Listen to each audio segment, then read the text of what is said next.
L'univers pensait avoir vaincu Knull. Le dieu du vide était renversé, son règne semblait terminé, et les héros de la Terre croyaient enfin pouvoir respirer. Mais ils avaient commis une terrible erreur, car Knull n'avait pas disparu, il avait changé. Après avoir maîtrisé une puissance qu'il avait autrefois méprisée, le maître des ténèbres venait de découvrir un pouvoir capable de bouleverser l'équilibre de l'univers tout entier, la lumière. Une lumière vivante, une lumière capable de devenir une arme. Une lumière capable de donner naissance à une nouvelle race de symbiotes, les terrifiants séraphins. Pendant que les Avengers tentent de comprendre cette nouvelle menace, une autre puissance se lève dans l'ombre. Et là, la déesse de la mort s'est emparée du trône laissé vacant par Knull et lance ses armées à la conquête de la Terre. Au milieu de ce chaos, les héros découvrent une vérité terrifiante. Le roi en noir n'est plus le seul danger, car tandis qu'Ella prépare son invasion, Knull revient. Et cette fois, il est devenu le roi en lumière. Donc installez-vous confortablement pour cette histoire, mais bien sûr juste avant, n'oubliez pas de vous abonner si ce n'est pas encore fait, de liker et de booster. Sur ce, c'est parti. Dans les profondeurs silencieuses du cosmos, là où aucune étoile ne brillait ou même les lois de l'univers semblaient perdre leur sens, une planète inconnue dérivait dans l'obscurité éternelle.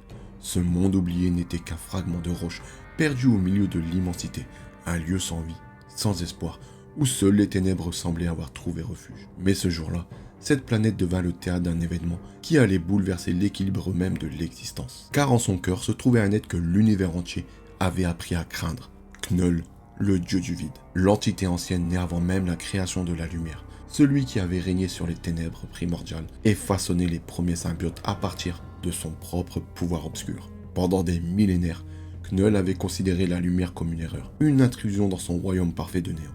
Pour lui, l'existence elle-même était une offense, une création artificielle qui devait être ramenée au silence absolu. Mais désormais, quelque chose avait changé. Knull avait découvert un moyen d'imposer sa volonté sur l'univers, un moyen qui allait dépasser tout ce qu'il avait créé auparavant. Face à l'immensité du vide, le dieu noir observait l'énergie cosmique qui entourait la planète, une énergie différente de toutes celles qu'il avait manipulées auparavant, une puissance qu'il avait autrefois méprisée, mais qu'il était désormais prêt à corrompre. Avec un sourire froid, Knull déclara que son prochain acte serait la plus grande profanation jamais commise.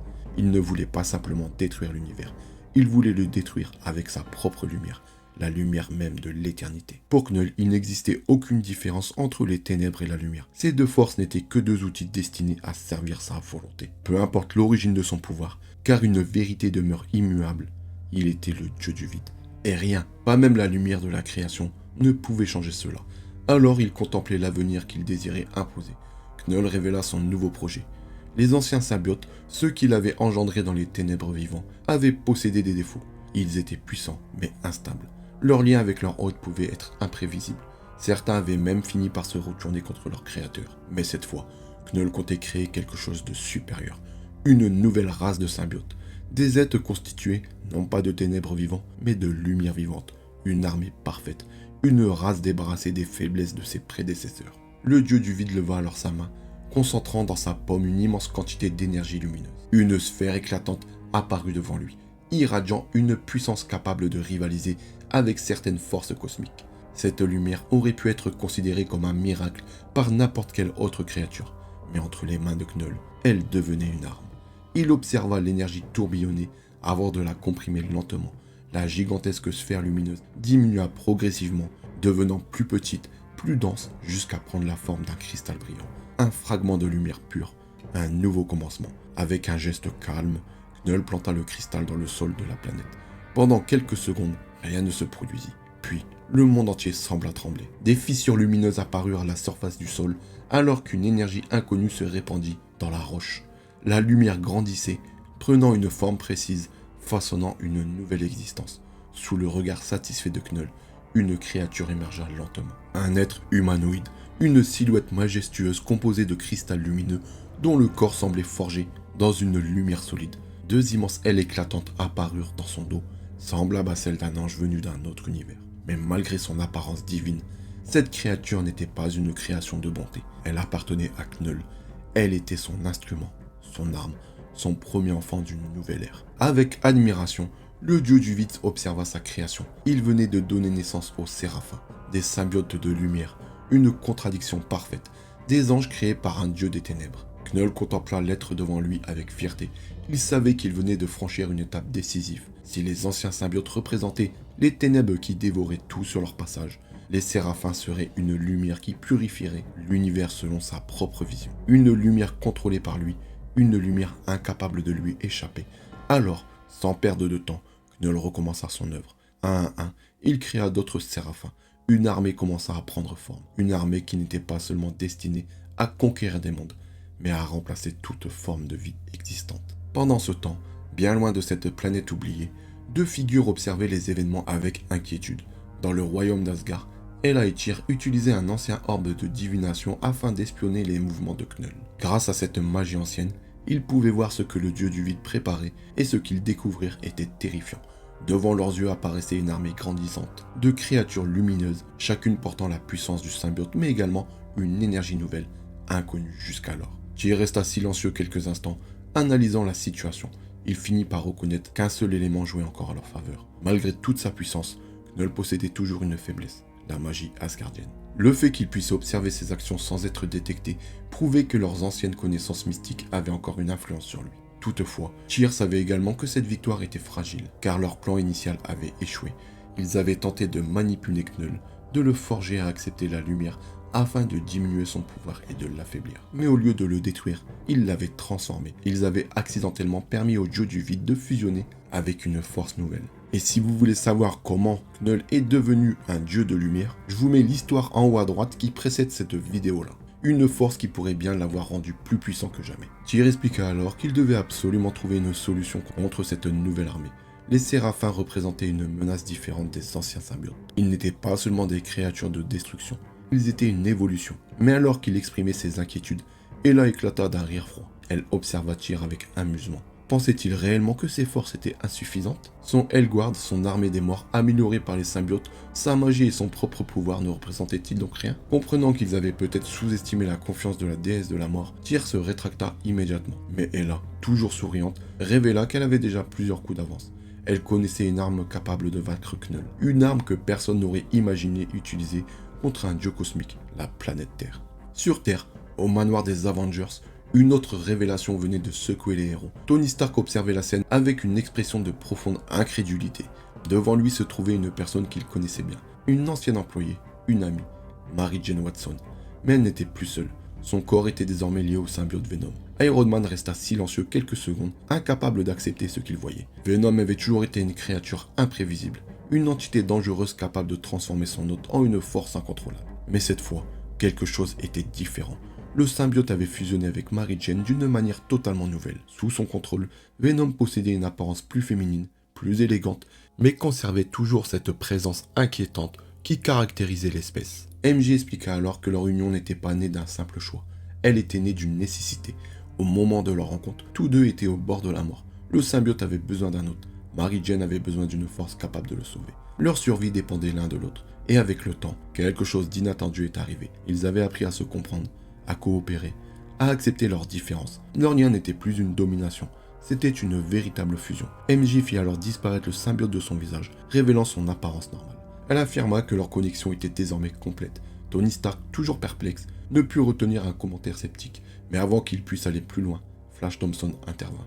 Sous son entité d'agent anti-Venom, il rappela à Tony une chose importante. Lorsqu'il avait lui-même porté le symbiote Venom, ils avaient combattu ensemble en tant que membres des Avengers. Cependant, Tony n'était pas convaincu.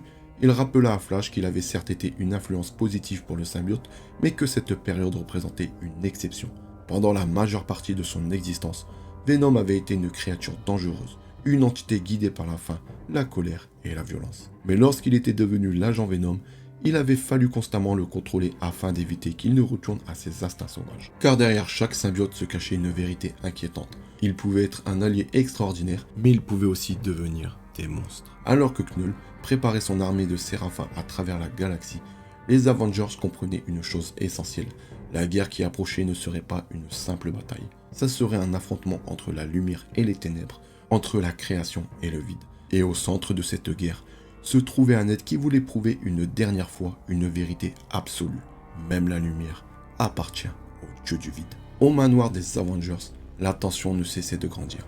Alors que Tony Stark tentait encore de comprendre comment Mary Jane Watson avait pu devenir la nouvelle incarnation de Venom, Flash Thompson restait beaucoup plus confiant. Pour lui, la situation n'avait rien d'aussi inquiétant que Tony semblait le penser. Avec un calme presque désarmant, Flash balaya les inquiétudes d'Iron Man. Il expliqua que son propre lien avec le symbiote lui avait appris une chose essentielle. Les symbiotes n'étaient pas simplement des créatures sauvages guidées par leurs instincts. Elles étaient capables d'évoluer, d'apprendre et même de changer lorsqu'ils trouvaient un partenaire capable de les comprendre. Durant son époque en tant qu'agent Venom, Flash avait découvert que l'entité qui partageait son corps n'était pas uniquement une arme biologique. Derrière sa violence et sa rage se cachait une conscience capable de ressentir, d'aimer et de chercher une véritable connexion. Selon lui et le symbiote avaient beaucoup appris l'un de l'autre, et MJ avait probablement accompli quelque chose d'encore plus impressionnant. Elle avait réussi à lui montrer une autre façon d'exister. Tony Stark cependant restait loin d'être convaincu. Il admettait qu'il pouvait éventuellement croire que Mary Jane avait réussi à influencer le comportement du symbiote. Après tout, MJ était une actrice talentueuse, une personne capable de comprendre les émotions et de transmettre des valeurs aux autres. Mais transformer Venom en partenaire fiable, selon lui, cela lui semblait encore difficile à accepter. Cherchant un soutien extérieur, Tony se tourna alors vers Spider-Man. Après tout, Peter Parker connaissait Mary Jane mieux que personne. Spider-Man répondit immédiatement que MJ était probablement l'une des meilleures personnes qu'il ait jamais rencontrées. En même temps, il est tellement amoureux qu'il ne va pas dire l'inverse. Pour lui, elle représentait quelqu'un de profondément généreux, courageux et capable de voir le meilleur chez les autres, même lorsque tout semblait perdu. Mais Tony fronça les sourcils. Ce n'était pas vraiment de Mary Jane dont il parlait. Il voulait savoir si Spider-Man faisait confiance au symbiote. Un silence s'installa. Le regard de Peter devint plus sombre, car malgré toutes les évolutions de Venom, malgré les changements et les nouveaux liens qu'ils avaient pu créer, Spider-Man n'avait jamais oublié ce que le symbiote représentait autrefois. Pour lui, Venom restait lié à des souvenirs douloureux, notamment à celui de Torment. Pour ceux qui ne connaissent pas Torment, pareil, j'ai fait une vidéo, mais regardez, je vous mets une image du personnage, il s'agit de lui. Une créature dont la mort avait marqué Peter et dont il tenait encore en partie le symbiote responsable. D'un ton froid, Spider-Man déclara simplement qu'il gardait Venom sous surveillance. Il pouvait accepter que les choses aient changé, mais il ne baisserait jamais complètement sa garde. Face à cette méfiance générale, Mary Jane décida alors de prendre la parole. Elle comprenait les inquiétudes des Avengers, mais elle voulait également que ses propres préoccupations soient entendues. Elle rappela que si son identité en tant que Venom venait à être découverte, les conséquences seraient terribles. Elle ne risquait pas seulement d'être arrêtée, elle pouvait également devenir une cible. Des ennemis pourraient chercher à l'éliminer avant même qu'elle ait la possibilité de se défendre. MJ demanda donc des garanties. Elle voulait savoir aussi ce qui arriverait à Dylan Brock si quelque chose lui arrivait. Car malgré toute sa puissance actuelle, elle savait qu'elle n'était pas invincible. Flash comprit immédiatement son inquiétude. Il savait que la situation avec Dylan était compliquée. Eddie Brock, son père, était actuellement emprisonné, ce qui signifiait que la responsabilité de protéger le jeune garçon devenait encore plus importante. Après quelques secondes de réflexion, Tony Stark finit par accepter, à contre-cœur, mais il acceptant. La menace de Knull dépassait largement leur conflit personnel. Ils avaient besoin de toutes les forces disponibles. Iron Man demanda alors où se trouvait Dylan. C'est à ce moment qu'une autre présence se manifesta. Une silhouette ressemblant à un héros arachnéen apparut. Il s'agissait de Toxin. Le puissant symbiote arborait encore l'apparence de Captain Spider, celle qu'il possédait lorsqu'il était lié à Rick Jones. Mais cette fois, son hôte était différent. Toxin révéla que le prince en noir était désormais son partenaire, Dylan Brock. L'annonce provoqua immédiatement une réaction de Spider-Man. Peter resta figé. Il venait de comprendre qu'il avait complètement ignoré un détail majeur. Dylan n'était plus simplement un jeune garçon lié à l'histoire des symbiotes. Il était désormais connecté à l'un des symbiotes les plus puissants existants. Spider-Man avoua, presque honteusement, qu'il ne savait pas que Dylan avait fusionné avec Toxin.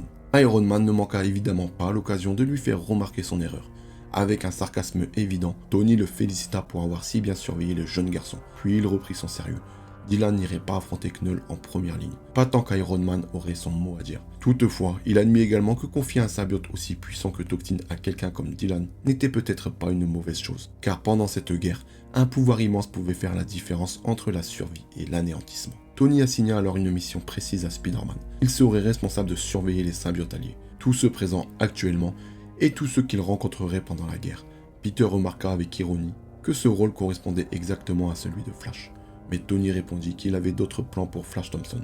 Après tout, Flash était un Avengers, et cette mission n'était pas une simple opération de terrain, c'était une mission du niveau Avengers. Peu après, Iron Man rassembla les plus grands héros disponibles dans la salle de la guerre du manoir. Les 4 fantastiques participaient à distance depuis le Baxter Building.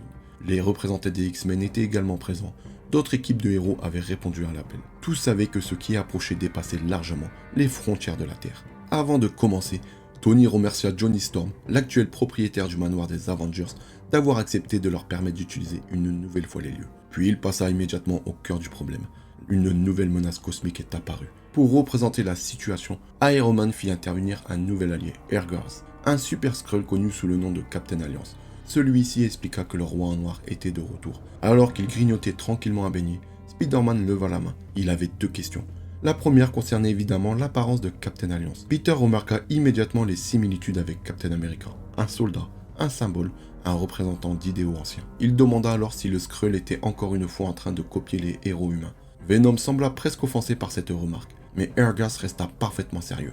Il expliqua qu'il n'était pas une imitation, il était un symbole. Un super soldat portant un drapeau représentant des valeurs qui avaient survécu malgré les changements du monde. Un héritage d'une époque révolue, mais auquel il restait profondément attaché. Spider-Man posa alors sa seconde question. Une question beaucoup plus importante. Si Knull était réellement revenu, pourquoi était-il encore vivant? Pourquoi le roi en noir n'avait-il pas déjà détruit la Terre? La réponse de Ergas glaça l'assemblée. Cette fois, Knull avait changé de stratégie. Il n'attaquait plus frontalement.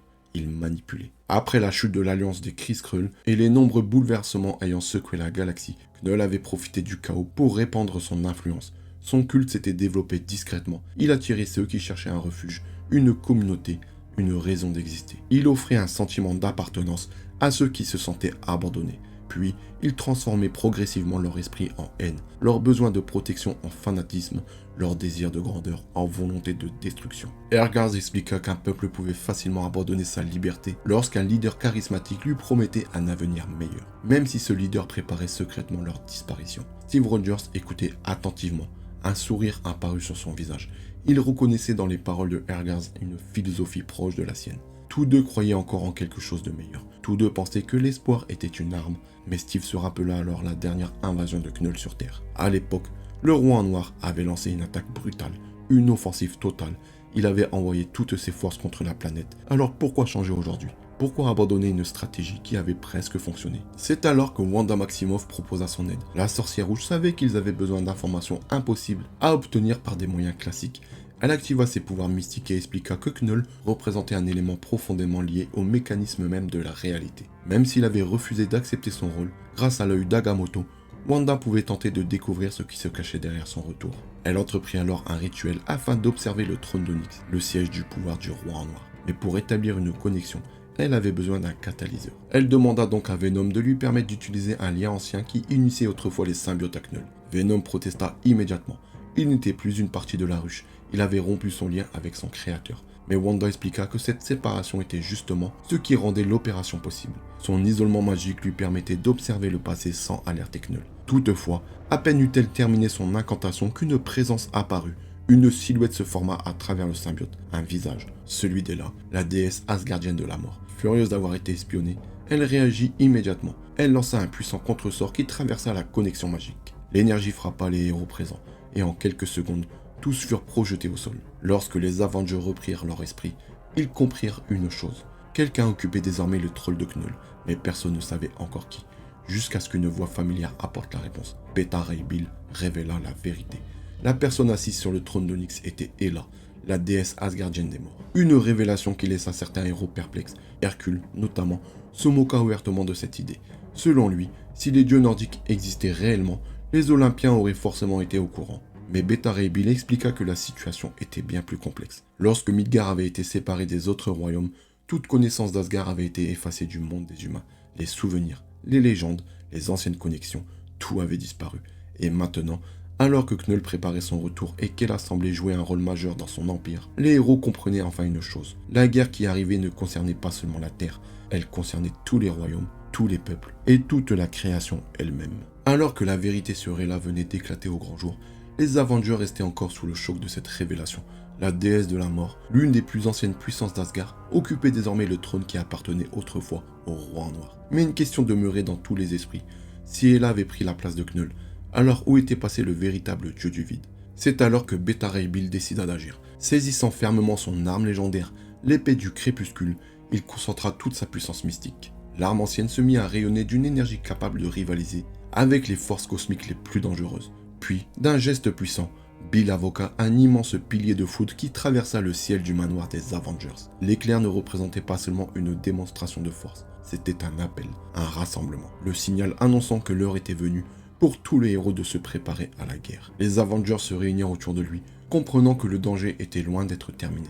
Captain America observa la situation avec une certaine inquiétude, mais également avec un léger soulagement. Après tout, découvrir que Knull n'était peut-être plus directement à l'origine de la menace représentait presque une bonne nouvelle. Pendant un instant, Steve Rogers espéra que le pire scénario avait été évité. Mais Captain Alliance, le Super Skrull venu avertir les héros, ne partageait pas totalement cet optimisme. Selon lui, il était beaucoup trop tôt pour conclure que Knull n'était plus une menace. Il se souvenait parfaitement des symbiotes qu'il avait affrontés auparavant. Ces créatures n'avaient pas agi comme de simples êtres indépendants. Ils avaient agi comme si leur maître était revenu, comme si Knull était toujours présent, comme si le roi en noir préparait quelque chose. Captain Alliance fronça les sourcils. Une question inquiétante lui traversa l'esprit. Si Knull n'était plus le roi en noir, était-il devenu moins dangereux? Ou au contraire, était-il devenu quelque chose d'encore pire? Car parfois, perdre un titre ne signifie pas perdre son pouvoir. Parfois, cela signifie abandonner ses anciennes limites. Pendant ce temps, loin de la Terre, Knull continuait son ascension. Dans son gigantesque vaisseau amiral, une véritable forteresse spatiale désormais transformée en palais de lumière et de ténèbres, le dieu du vide contemplait son nouveau royaume.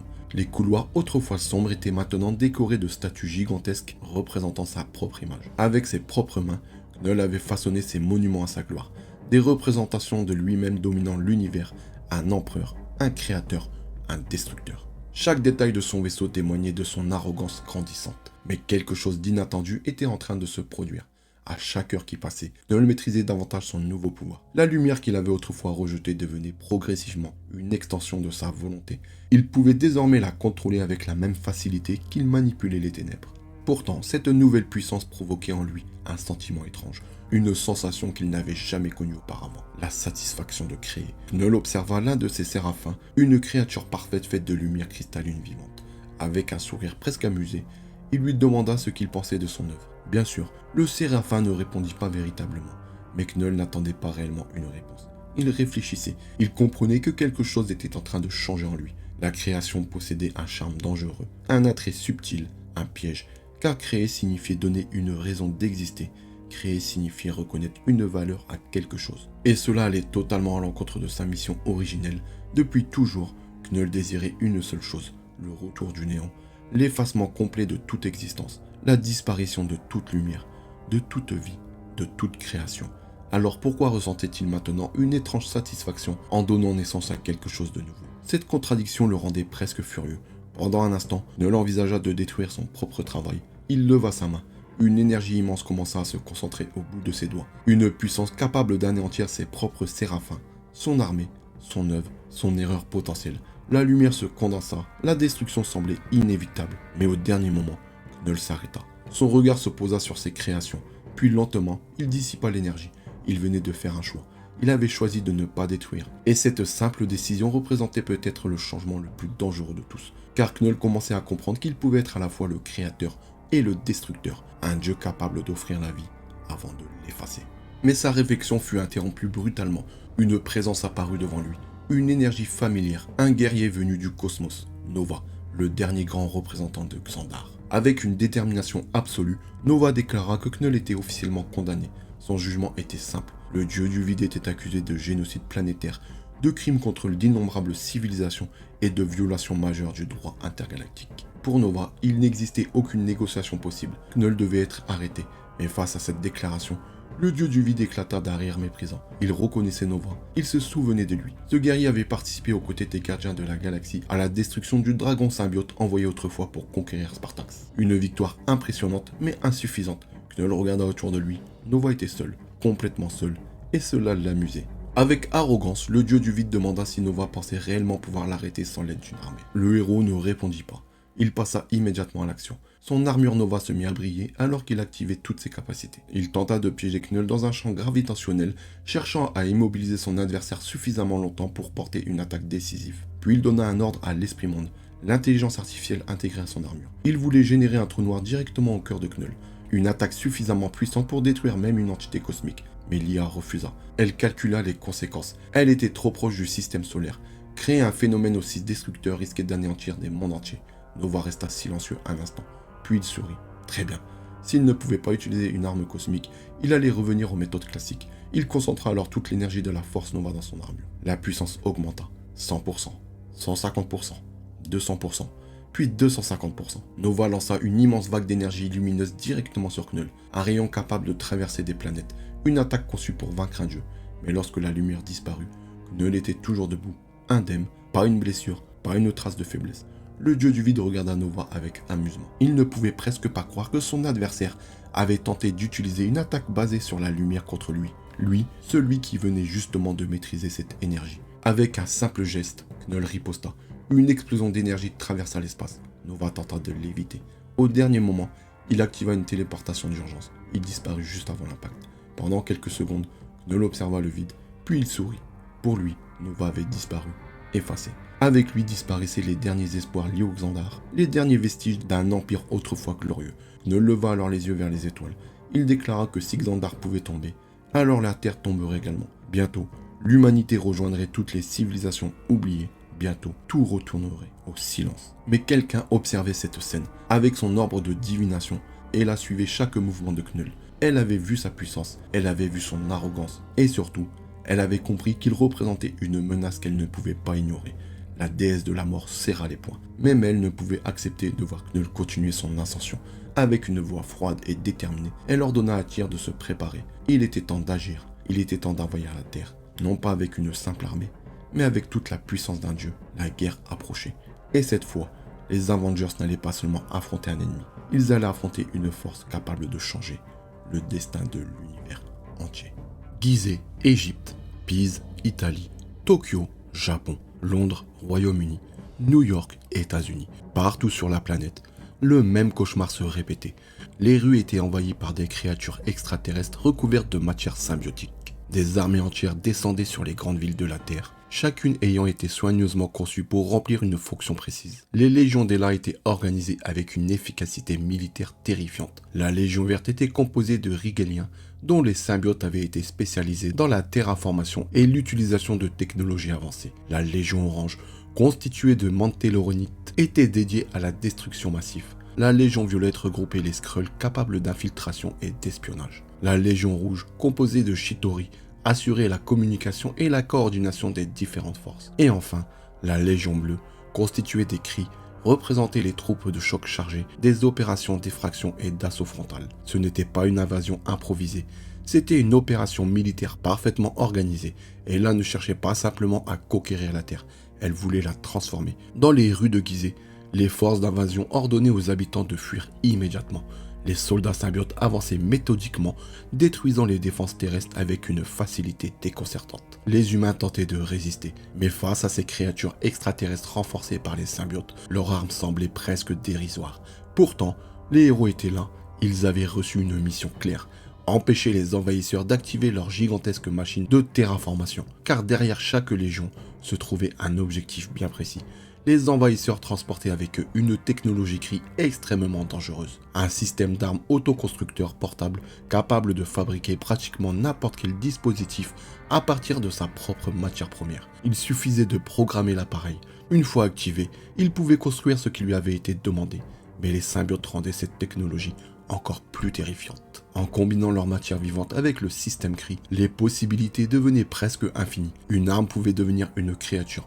Une machine pouvait devenir une armée, et n'importe quel matériau pouvait potentiellement être transformé en une nouvelle menace. Les héros comprirent immédiatement qu'ils devaient empêcher les envahisseurs d'utiliser ces appareils. Spider-Man et les autres héros se jetèrent donc dans la bataille. Peter Parker combattait aux côtés de Flash Thompson, qui portait lui-même une armure adaptée à la situation. Peter ne put s'empêcher de remarquer que Flash avait l'air différent, mais Thompson lui répondit avec son habituel humour qu'il possédait simplement différentes tenues pour différentes occasions. La plaisanterie ne dura pas longtemps.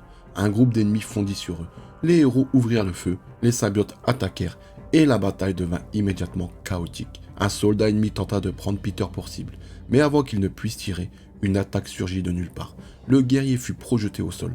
Un des combattants alliés éclata alors de rire. Première Force d'Ela venait de subir leur première véritable perte, mais cette victoire n'était que temporaire, car ailleurs, les gigantesques machines de terraformation continuaient de fonctionner. Dans l'une des bases avancées de l'Alliance Symbiote, un commandant régelien observait avec satisfaction les préparatifs. Pour lui, la situation était parfaitement maîtrisée. Dans quelques unités temporelles, leur station de terraformation serait prête. Elles commencèrent alors à convertir le biome local en une immense ferme symbiote. Plus de 2 km² de territoire serait transformé. Une superficie considérable, mais relativement faible selon lui, comparée à la totalité de la Terre. Le commandant ne comprenait donc pas pourquoi les humains paniquaient autant. À ses yeux, il ne s'agissait que d'une opération de maintenance planétaire. Une simple transformation environnementale. Les habitants locaux n'étaient qu'un détail secondaire. Cette arrogance allait pourtant lui coûter cher, car une présence invisible se trouvait déjà à proximité. Wanda Maximoff, la sorcière suprême. Wanda observait la gigantesque structure depuis les airs. Elle n'avait pas besoin d'une armée, elle n'avait pas besoin d'un arsenal. Elle avait la magie, et la réalité elle-même pouvait devenir son arme. Son générateur de boucliers avait été conçu avec une technologie extrêmement avancée. Chaque composant avait été calibré avec précision. Aucune arme terrestre ne pouvait normalement traverser ses défenses, mais Wanda n'avait pas l'intention d'attaquer le bouclier. Elle allait simplement faire en sorte qu'il cesse d'exister. La sorcière suprême tendit la main. La magie écarlate se répandit autour d'elle. Elle altéra subtilement les lois qui maintenaient le système en fonctionnement. Un composant, une fréquence, une interaction énergétique, puis soudain, le bouclier s'effondra. Le commandant rigelien resta pétrifié. Il ne comprenait pas. Son système était pourtant parfait. Aucune défaillance ne devait être possible. Mais Wanda n'avait pas provoqué une panne ordinaire. Elle avait simplement décidé que, dans cette réalité, la panne était possible. Elle expliqua alors calmement qu'elle était Wanda Maximoff de la Terre, la sorcière suprême de cette réalité. Et elle n'avait même pas besoin d'utiliser toute sa puissance pour les vaincre. Quelques manipulations de téléportation, quelques modifications des lois physiques, et le problème était réglé. Le commandant tenta de la provoquer. Il lui rappela que même sans leur bouclier, leur arme terrestre était incapable d'endommager le terraformeur. La machine était trop résistante. Elle survivrait à tout ce que les humains pouvaient lui envoyer. Wanda sourit. Elle lui répondit qu'il devait regarder au-dessus de lui. Le commandant leva les yeux, et son expression changea immédiatement, car Wanda n'avait pas fait venir une arme terrestre. Elle avait appelé un vieil ami. Vision. Dans le ciel, quelque chose descendait. Une masse gigantesque traversait l'atmosphère à une vitesse terrifiante. Wanda expliqua qu'il s'agissait d'un bombardement cinétique, une ancienne idée issue des théories militaires de la guerre froide. Des projectiles lancés depuis l'orbite, accélérés par la gravité, capables de frapper une cible avec une puissance comparable à celle d'une arme nucléaire tactique. Mais celui-ci était bien différent. Sa densité augmentait dans sa descente. Il était plusieurs fois plus résistant que le tungstène. Et surtout, il possédait son propre système de propulsion. Il pouvait accélérer bien au-delà de la vitesse terminale. Sa cible était parfaitement définie. Le terraformeur. Wanda annonça le compte à rebours. 3, 2, une silhouette percuta alors la machine à une vitesse monstrueuse. L'explosion illumina le ciel de Gizeh. Le gigantesque terraformeur fut détruit. La première opération majeure des forces d'Ela venait d'échouer. Wanda contacta immédiatement les Avengers. Elle annonça que les symbiotes régaliens ne représentaient plus une menace immédiate, du moins pour le moment. Tony Stark répondit depuis le centre de commandement. Il demanda à Wanda si elle venait réellement de détruire une partie de Gizeh. Wanda précisa que ce n'était pas elle qui avait détruit la pyramide. Les Rigeliens l'avaient fait. Elle pourrait probablement réparer les dégâts plus tard grâce à la magie. Mais pour l'instant, ils avaient des problèmes beaucoup plus urgents. Tony acquiesça. Les Avengers s'étaient dispersés sur toute la planète. Les X-Men et les 4 Fantastiques les soutenaient également. Mais ils ne pouvaient pas défendre simultanément tous les points attaqués. Chaque fois qu'ils neutralisaient un terraformeur, une autre machine pouvait apparaître ailleurs. Tony donna donc une nouvelle mission à Wanda. Elle devait surveiller le ciel. Il avait besoin de savoir d'où venait la prochaine attaque. Mais à cet instant, une voix familière intervint dans la communication. Nova. Il était toujours vivant. Tony resta silencieux quelques secondes. Nova expliqua qu'il avait ouvert un portail juste avant que Knull ne le désintègre. Il avait ainsi pu échapper à l'attaque et se retrouver derrière la Lune. Depuis cet endroit, il avait rejoint directement le Baxter Building. Il avait appris à ne plus prendre de risques inutiles, mais surtout, il avait quelque chose d'important à leur annoncer. Au Baxter Building, Reed Richards avait également rejoint la conversation. Les révélations qu'il apporta glaça immédiatement Tony. Knull était réellement de retour, mais il n'était plus exactement le même. Reed expliqua que ce n'était plus le roi en noir auquel ils avaient été confrontés auparavant. Knull avait changé. Il avait acquis le contrôle de la lumière, pas seulement d'une forme particulière d'énergie, de l'ensemble du spectre électromagnétique. Et cette nouvelle puissance lui permettait de créer des symbiotes constitués de lumière solide, des créatures vivantes, des êtres capables de respirer, de réfléchir et de combattre, des symbiotes de lumière. Knull était devenu quelque chose de nouveau, le roi en lumière. Tony resta silencieux. Il se rappela alors une phrase qu'il avait prononcée quelques instants auparavant. Il aurait aimé pouvoir remonter 5 minutes dans le passé, juste pour se gifler lui-même. car il avait souhaité que Knull revienne, et maintenant, il était revenu. Mais il était devenu encore plus dangereux. Reed précisa également que Knull se dirigeait vers le système solaire. À son rythme actuel, il se trouvait déjà à proximité de Pluton. Il ne restait donc que très peu de temps. Tony demanda alors à Reed si Knull connaissait Ella. La réponse de Reed fut particulièrement inquiétante. Il rappela qu'il n'existait plus de roi en noir, mais il existait désormais une reine en noir. Ella. Un nouveau joueur avait pris la place de Knull, et elle possédait tous les pouvoirs que Knull avait autrefois maîtrisés, mais surtout, elle possédait sa propre stratégie, une stratégie d'invasion entièrement différente. Et tandis que les héros tentaient encore de comprendre la situation, la deuxième vague d'assaut d'Ella fut lancée. Les capsules de débarquement tombèrent du ciel, des soldats symbiotes en sortirent. Leur objectif était simple, engager les forces de résistance, les submerger et permettre aux unités spécialisées d'activer les machines de terraformation. La Terre appartenait désormais à Ella. Du moins, c'est ce que les armées croyaient. Sur le terrain, Spider-Man combattait aux côtés de Flash Thompson. Peter ne pouvait s'empêcher de plaisanter malgré la situation. Il expliqua qu'il était habitué à combattre des criminels costumés, des voleurs utilisant des thèmes animaliers et occasionnellement à soulever des objets très lourds. Mais il n'était pas un mécanicien de l'espace. Flash lui répondit que, malheureusement, personne n'avait le luxe de choisir son rôle aujourd'hui. Les héros devaient s'adapter. Une nouvelle série de capsules apparut alors dans le ciel. Cette fois, elles étaient violettes. Peter se demanda pourquoi elles étaient violettes. Personne ne connaissait réellement la réponse. Mais quelque chose n'allait pas. Son sens d'araignée se déclencha. Pas simplement une petite alerte, une véritable panique. Peter comprit qu'un danger approchait. Il avertit immédiatement les autres. Les capsules pouvaient s'ouvrir par le bas. Elles étaient déjà sous leurs pieds. Les héros se retournèrent. Trop tard. Les trappes s'ouvrirent. Des symbiotes surgirent du sol. Les ennemis changeaient constamment de tactique. Les Skrulls étaient particulièrement dangereux. Certains d'entre eux possédaient la capacité de reproduire des pouvoirs grâce à leur nature métamorphe. Ils pouvaient devenir gigantesques, puis minuscules, assez petits pour ressembler à des insectes. Un des héros tenta de les immobiliser avec une toile, mais Peter comprit rapidement le problème. Une toile suffisamment petite pour retenir une créature minuscule ne pouvait pas retenir un Skrull redevenu aussi grand qu'un homme. Cela signifiait une chose. Ils étaient arrivés trop tard. L'un des Skrulls avait atteint le système d'armes autoconstructeur. Il l'activa. La machine commença immédiatement à fonctionner. Le symbiote qui recouvrait le Skrull fut absorbé par le dispositif. Les héros regardèrent avec horreur la technologie transformer la matière vivante en matière première. Peter comprit alors ce que leur ennemi cherchait à accomplir. Les Kree possédaient une technologie militaire exceptionnelle. Les symbiotes possédaient une intelligence collective et une biotechnologie unique. Les Skrulls possédaient des capacités de transformation. En combinant ces trois éléments, ils pouvaient créer quelque chose d'inédit. Une forme ultime de technologie vivante. Une arme capable de s'adapter à pratiquement n'importe quelle situation. Une machine qui ne se contenterait plus de fabriquer des armes. Elle pourrait les comprendre, les améliorer, les modifier et même apprendre de ses ennemis. Le mélange parfait entre biotechnologie Clintar et la technologie Kree était en train de naître. Une nouvelle intelligence, une nouvelle forme de symbiote. Alors qu'ils réalisèrent ce qui était en train de se construire devant eux, même les héros les plus expérimentés restèrent horrifiés. Car si cette créature parvenait à terminer son évolution, il ne ferait plus face à une simple armée. Il ferait face à une intelligence symbiotique capable de transformer n'importe quelle technologie en arme. Une arme qui apprendrait, une arme qui évoluerait, une arme qui pourrait potentiellement se reproduire. Spider-Man fixa la créature en formation. Pour la première fois depuis le début de l'invasion, il ne trouva aucune plaisanterie à faire. La situation venait de franchir un nouveau seuil. Et quelque part dans les profondeurs de l'espace, Knull poursuivait son chemin vers la Terre. Derrière lui, les Séraphins se rassemblaient. Devant lui, un monde entier attendait. Et tandis que Ella lançait ses armées contre les héros, Knull devenait peu à peu quelque chose que personne n'avait encore affronté. Un dieu du vide avait maîtrisé les ténèbres, puis il avait appris à maîtriser la lumière. Et désormais, il semblait déterminé à maîtriser tout ce qui existait entre les deux. La guerre ne faisait que commencer. Nous arrivons à la fin de la vidéo, mais la guerre entre Knull, Ella et les héros de la Terre ne fait que commencer.